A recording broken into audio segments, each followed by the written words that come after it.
Welcome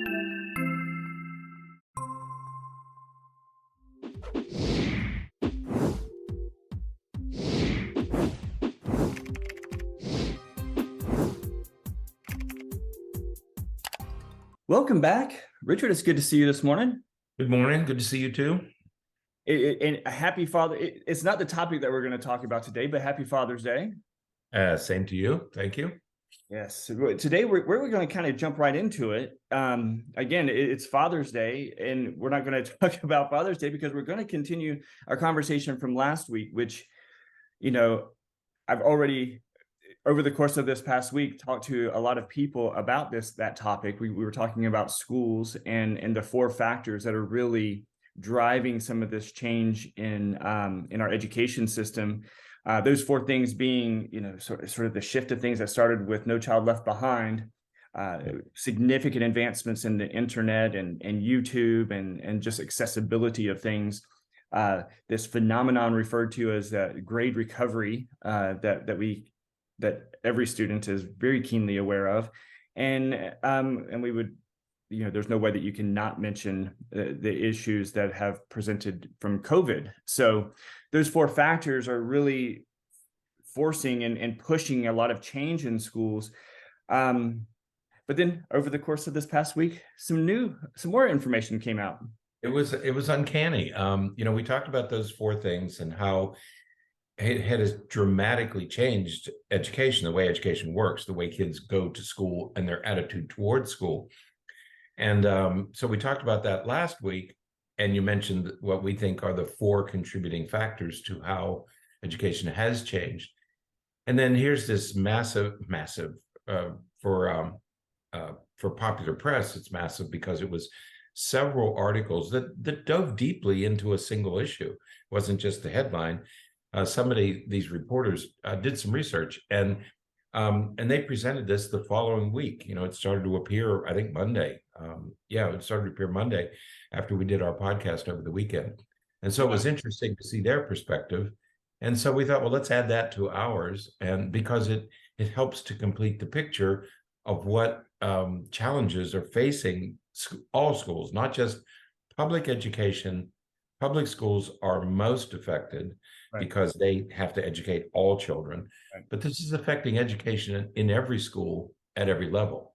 Absolutely. And so these articles came from USA Today. And as you said, there's three different articles that we're going to run through today. But they talk about, they all focus on different specific issues. And the first is an article written by Aaliyah Wong, and it's really focusing on the issue of absenteeism. And again, it's being married to a teacher, you hear about these kinds of issues, but my goodness, there are a lot of students who just don't go to school. There are a lot of teachers who just don't go to school. Absolutely. But kids, it seems like with the pandemic, more kids are feeling okay to stay home. I mean, kids and parents are saying, I don't need to go to school today. All they're going to do is show movies, or it's testing time and I don't need to go to school today, or I don't feel good today, or I have a cold. More and more kids, large numbers of kids are missing school at a time when they should be catching up from all that they lost because of the pandemic. Right. Instead, we have these high absentee rates. Right. Absolutely. And I think that is an important piece that we'd like everyone to hold on to and consider as we talk about these different issues. And that is, kids fell behind over the last 3 years. Right. Since the onset of COVID, kids have fallen behind. That is in part because, my goodness, they were just out of school. Right. The entire last quarter of the 2019-2020 school year, they were in school sporadically in the 2020-2021 school year. And as we're talking about now, it continues that so many students are missing, and teachers are missing school on a regular basis. That's right. And when it comes to teachers, there are these issues with, and I can't remember the number that you told me that you heard the other day about the volume of and the magnitude of teacher shortage that we're experiencing all over the place. Right. Yeah, there's a county, Hillsborough County, which is Tampa, essentially. They have they're 1,000 teachers short. Right. And so, but that's happening in every county, in probably across the country. Right.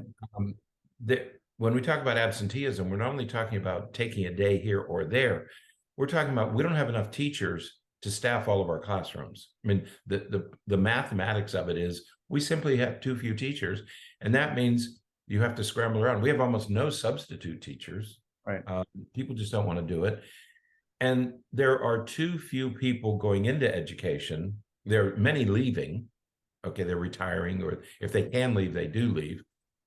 And as schools become battlegrounds, and you're aware of all these fights that school boards have, and they're arguing about books and arguing about gay and arguing about this, teachers are getting caught in the middle.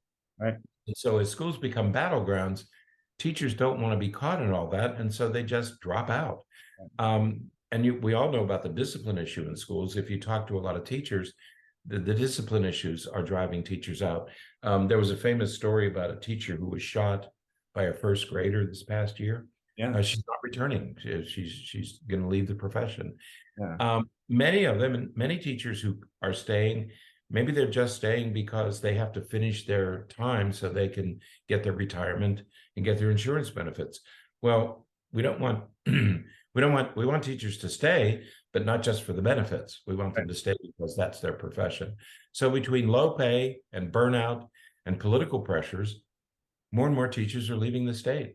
Absolutely. And they're leaving, but there's other, collateral as well, because we have shortages of bus drivers, of cafeteria workers, support staff, school psychs, school counselors, social workers. We're short administrators even, and it's because, in part at least, because the pressures and the expectations are so significantly different now than they were 4, 5, 6 years ago. I mean, they were getting difficult already, and now they're even more difficult. And so there's lots of issues related to burnout. There's lots of issues related to so many of these problems, and it's leading politicians to making decisions that are sometimes confusing, like here in Florida.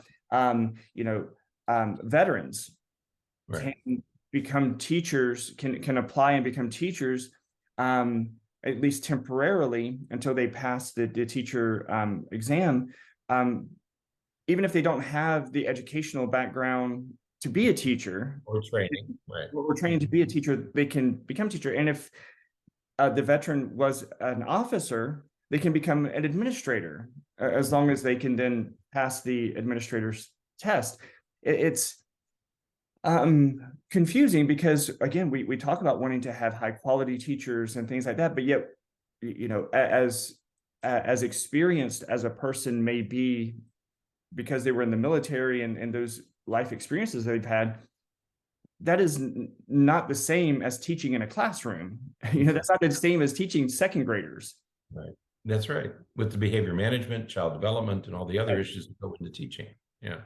And we're also, besides veterans, Florida is one of the states that we are actively recruiting teachers from the Dominican Republic and other South American countries to come here and fill these vacancies. We just don't have enough teachers to fill all the classrooms and to manage all the kids. Right. So the shortage of trained professional staff is going to be an increasingly important problem as we try to educate these kids who struggled, who missed so much during the pandemic. Right. And again, we focus a lot there on teachers, but the issue too lies with students. There are so many students who just do not come to school consistently. And just as we talked last week about grade recovery and some of these things that schools are doing, and school districts are sort of requiring teachers to do to allow students to make up for poor grades. that's also part of it, is that they're not in school. They're just not there. And so they're missing instruction. They're missing the opportunity to learn some of these things. And then they're kind of getting a cliff note, if you remember cliff note versions of their classes, just so that they can make a good enough grades to pass. It's very difficult to comprehend. Right. And some school districts in the country are that have some pretty ingenious ways that are designed to catch kids up. But with the teacher shortage, even those very good ideas can't be implemented because you don't have the teachers to implement them. You don't, the kids aren't coming and the teachers aren't there. You just don't have the people in the same place. Absolutely. Yeah. And as you said, that leads to the second article, and that is that focusing on the idea that students simply are not catching up. By and large, there are those students who are doing well, and there will always be those students, but the overarching pattern is that students are just not catching up. That's right. Yep. We always say, well, what if you were taking Algebra 1 when the school's closed? So you missed 9 weeks of instruction. Nobody's making that up. When you return to school a year or two later, nobody was going to go back and review all that stuff. You were going to now take Algebra 2, okay, or or some other math. The same with science, the same with English. All that stuff was just left behind. For very young children, kindergarten, first and second grade, where you have those foundational skills that you're supposed to be learning, we're trying to catch kids up, but kids are coming to, a kindergarten kid now gets back in school in second grade. Well, he's missed a year and a half of school. So who's going to make all that stuff up? So we're trying to catch them up, but it's not working as quickly as it should. In fact, one teacher was interviewed and said, it's going to take these kids 5 years to catch up on the stuff that they missed during the pandemic. No, it's not going to happen quickly. Absolutely, because in part, the expectation has to be that they already have those skills. Right. And then as we realize what skills they don't have, you try to go back and you try to fill in those gaps. But the expectation put on teachers in schools is that you're also continuing with the curriculum. So that's right. The second grade curriculum is exactly the same as it always has been, for generally speaking, but yet the teachers know that the students are missing skills from kindergarten and first grade, and so they're trying to remediate that while at the same time progressing with the second grade curriculum. It's like it's almost a no-win battle, at least when it comes to some students. Right. I was talking to a teacher the other day. She teaches second grade. And she said, the second grade curriculum is such that you assume that students can recognize words, and they know their letters, and they know their numbers, and they can add and do some things. She had a student the other day who cannot recognize the letters. He can sing the alphabet song, but he still he doesn't recognize the letters. And it's just that he hasn't had enough exposure. He hasn't had enough experience to do that. Maybe he was out of school, maybe he has some other problems, but here's a kid in second grade who is essentially functioning at a pre-kindergarten or kindergarten level. And he's not the only one. They're not bringing those second grade skills because they missed much of kindergarten and first grade. Absolutely. Absolutely. So, while there are some students who are doing well, there are many who continue to be behind and again, not catching up. When you compound the issue of the staff shortages that we talked about a minute ago with, few teachers, classrooms in critical areas, like, and I say critical areas because they are sort of, at least here in Florida, a student has to pass algebra, for example, to graduate high school. If you don't pass algebra, that's one of the main standards, one of the primary standards for graduating high school. What do you think about having an algebra class that's being taught by a substitute who's not necessarily a math expert? Or three substitutes over a 3-month period. Right. And so, you have these issues that are just, interfering with those students' ability to catch up. And but again, the expectation is that this is our new normal. Right. We are going back to what we think normal should be, but we're not attending to and taking into account some of these issues. That's right. And while teachers are trying to get everybody caught up, it's putting more stress on them. So they're experiencing higher levels of stress and depression and burnout. And so that's working against it. And also, if you talk to any teacher, any school, they will tell you kids' attention spans are very, very short these days. It's very difficult to keep them engaged. It seems like they went on this extended vacation during the pandemic, and when they came back, they just don't know how to go to school anymore. Their attention spans are short, their attitude toward work, their attitude toward teachers, all that changed during the pandemic. And all that is making this catch up more difficult. Right. And then as we transition sort of to the third article, and I think that this is the straw that often breaks the camel's back, and that is the discipline problem. The problem with discipline in schools, and this is just, I think that this is the thing that I hear the most from teachers, where that is that students are just different. Many students are just different. You hear stories in middle school, sixth graders, ripping urinals. That was one that we heard this year, ripping urinals off the walls in the bathroom at school, recording themselves and posting these things on TikTok, and fights, and students just saying whatever they want to say to teachers, knowing that by and large teachers are relatively limited in what they can do in response. That's right. Right. What do you do with they're dealing with so many problems at one time, and now you have kids who, when they return to school, returned with many students returned to school and they were fine. They got back into a routine, and they're doing okay. But we knew before the pandemic that 20% of kids were struggling. Mm-hmm. Well, now that 20% is struggling even more, and you have it's more than 20%. So you have a larger percentage of kids who are struggling, and they're struggling with more significant behavioral problems, behavioral and attention and attitude problems.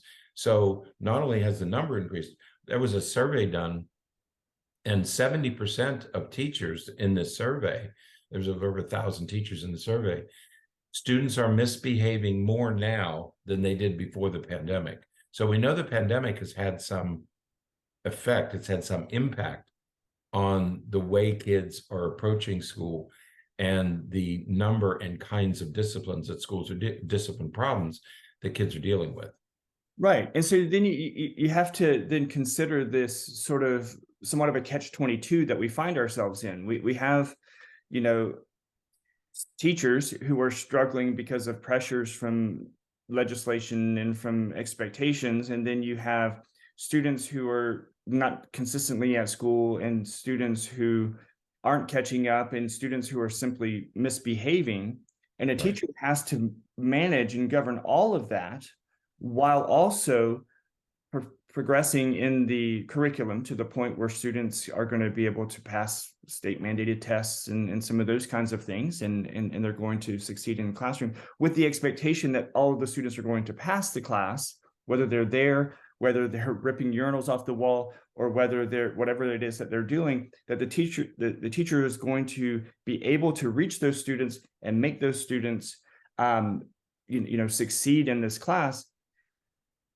That is a task that I don't know is fair to ask teachers to accomplish. Right. I don't want to say impossible, because there are many teachers doing the impossible. Mm-hmm. And you have to, I just stand in adoration for those teachers who are managing these circumstances, because when you think you're trying to catch kids up from all that they missed with fewer teachers, with more significant behavior problems, Right. with kids who are missing more school. I mean, Right. talk about a perfect storm. I don't know how teachers do it. Right. I recently talked to someone who is teaching summer school. Summer school is, I think, from what I understand, summer school is about 8 weeks, or not 8 weeks, sorry, 8 days. It's 2 weeks long. To try to help students catch up on like a semester's worth of schoolwork. Again, that blows your mind a little bit that you're going to do 18 weeks of work in 2 weeks, but it's 8 days, and there are students who come there and just fall asleep, just go to sleep, and you say, look, you have 8 days and you can make up this credit so that you don't have to use up an elective next year. You can make it up. They just go to sleep, or they play their, they put in earbuds and listen to music. And you don't even know why they're there, except that it's probably better to be there than at home sometimes. But the teachers, this is where I feel for teachers, because teachers take it personal. They take pride in their work and they want to be successful, and teachers have been taught that your success is based upon or rooted in a student's performance in your class. And so when you have students who refuse, then the teacher takes that personal and says that, okay, that means I'm not successful. That means that, I can't do something that I should be able to do. And it's not them, it's not the teachers necessarily. No. And so these behavior problems that we're hearing so much about today, and no matter who you talk to, whether you're talking to students or teachers or parents, doesn't matter. Everybody's talking about the increased discipline problems in schools. And what it's doing is it's tempting and driving some states and school boards to bring back those real harsh disciplinary measures. We gotta crack. Okay. What are they going to do? They start suspending, expelling, bringing police into schools. If you misbehave, you don't get disciplined, you get arrested. And so we turn to the school, what was called the school to prison pipeline. And so those harsh measures, which didn't work, and many districts abandoned them. Now the pandemic hits, discipline problems increase. And so many school boards are saying, we got to crack down, and they're going to bring back those very policies that didn't work before the pandemic. Right. But it's a catch-22. What do you do? Right. Yeah. So and this isn't even to go into the whole issue of how, because students have lost so much of this time, especially during those formative years in early elementary, they lost those experiences, those opportunities to build those skills. So they don't have the social skills and social awareness. So we try to build like social emotional learning into the school system, and then that comes under attack by, in politicians and policies, and different groups who oppose those ideas. It's like, how do you win? How do you find success, or at least a path towards success in that climate? Before the pandemic, we used to talk about, it took 4 years to get a kid ready for kindergarten. It took parents 4 years to get a kid ready for kindergarten. If that didn't happen, if a kid came to kindergarten and wasn't ready, teachers got that kid ready. By kindergarten, first and second grade, they got the kids socialized. And by third grade, most kids didn't have those problems anymore. Right. That was missed during the pandemic. Right. Those 3 years, kindergarten, first and second grade, where teachers could socialize kids and get them ready for school, that didn't happen. Right. So now these kids come back in second or third grade without the advantage of being socialized in how to act and behave and go to school. Right. Okay. We have that group. So the challenges are many. The challenges, teacher shortage, staff shortage, discipline problems, the political turmoil that we see, especially in an election year. What are we talking about? Are we talking about absenteeism at a political level? Are we talking about absenteeism? Are we talking about discipline? Are we talking about kids? No, we're talking about banning books, Right. critical race theory, social emotional learning, African American history, the assault on woke we hear in Florida. If you live in Florida, you can't escape it. That's what's being driven.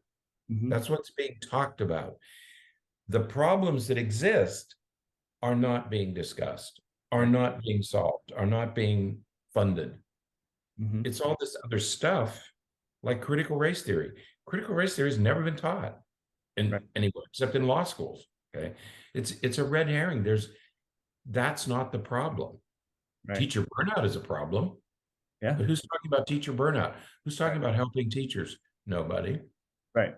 Absolutely. Absolutely. And so as we look for solutions, Yeah. yeah, I mean, again, let's be honest and also more pessimistic than I like. There's not a lot of solutions Right. outside of, you know, having these conversations and saying we need to do something different. You know,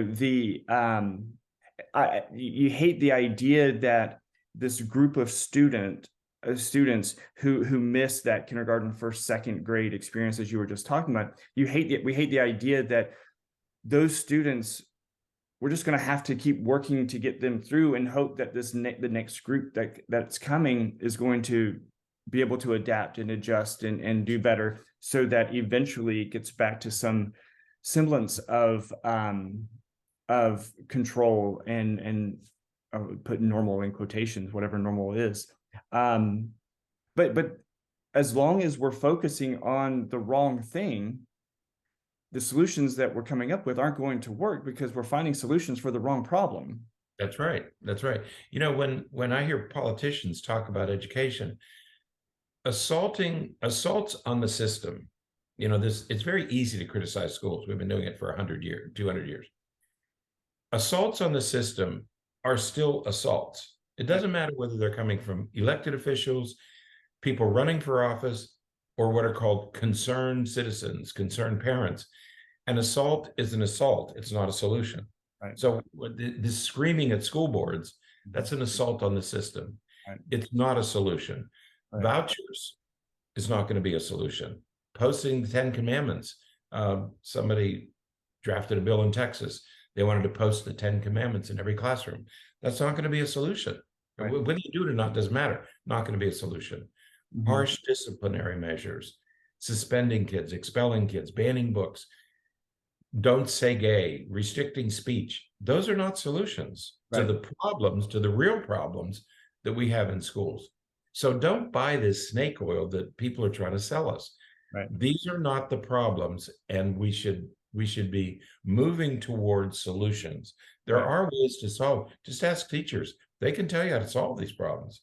But vouchers aren't going to solve it, and don't say gay is not going to solve it. Right. Absolutely. And, you know, what it sometimes reminds me of is, you know, when you coach, if you coach a youth or Pee Wee League team or something, you know, you have those parents who do all the coaching from the sidelines. You know, they're screaming and yelling, sometimes in direct opposition for what you're trying to get your players to do. And that's what it reminds me sometimes of what's happening when with the concern, as you said, the concerned citizens or some of the politicians and stuff. It's like, these are the sideline. They don't want to be in the classroom. They don't want to be in the building itself, doing the work. They want to be on the sideline looking in and saying, oh no, this is what needs to happen. Well, for that to happen, all these fundamental things, all these underlying things have to be addressed first. And teachers know that. And so we have to build relationships between parents and teachers, relationships between teachers and students. We have to listen to what the teachers are telling us and include everyone that's involved: parents, teachers, administrators, students. All of these people have to be involved in finding the solution. It can't just be you know, someone in you know, Tallahassee or in the Capitol that's telling us what has to happen. That's right. This top-down approach, or these other what are called solutions, what we just went through, they're not going to work. Somebody the coaches have to stop yelling from the sidelines, and they have to get together. They have to get everybody in one place and address these. These are complex problems. The problems that we're facing in education today are complex problems. There is no single solution is going to work. Right. What we have to do is work together to solve the real problems that exist.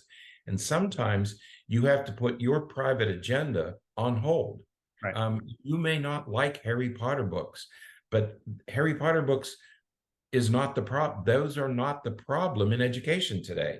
So let's solve these real problems, and then we can still discuss these other problems. But let's not let the tail wag the dog here. Let's not worry about transgender youth in schools when most teachers are struggling as much as they're struggling. I mean, there are other problems that we need to address. I'm not saying we shouldn't address all problems. I'm saying let's take care of the real problems that are causing the real problems for most teachers and most students. Absolutely. And there's so much more that could be said about that, but we're gonna close it off there for this week. We're gonna keep on this topic and keep on these issues because this isn't going away. This is going to be a problem. We're in the summer months now, and school will be starting back in a month and a half or 2 months, and we'll be looking at much of this. Right. You said something. I don't know, and I apologize for extending this for a few seconds, but maybe we're just dealing with the pig and the python. Maybe there's this COVID group, and they're just going to go through school as sort of this bulge like baby boom, but everybody else coming through will get what we call a normal education, and it's just these what we're now calling COVID kids.